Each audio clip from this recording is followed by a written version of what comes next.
ಇತ್ತೀಚೆಗೆ ಮಂಗಳೂರಿನಲ್ಲಿ ರ್ಯಾಗಿಂಗ್ ಪ್ರಕರಣಗಳು ಹೆಚ್ಚುತ್ತಿದ್ದು ಇದೀಗ ಮತ್ತೊಂದು ಘಟನೆ ಬೆಳಕಿಗೆ ಬಂದಿದೆ.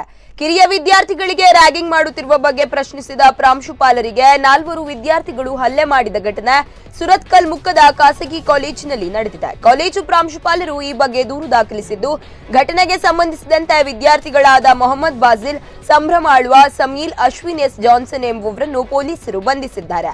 ಕಾಲೇಜಿನಲ್ಲಿ ರ್ಯಾಗಿಂಗ್ ನಡೆಸಿರುವ ಬಗ್ಗೆ ಕಿರಿಯ ವಿದ್ಯಾರ್ಥಿಗಳು ಪ್ರಾಂಶುಪಾಲರ ಗಮನಕ್ಕೆ ತಂದಿದ್ದಾರೆ.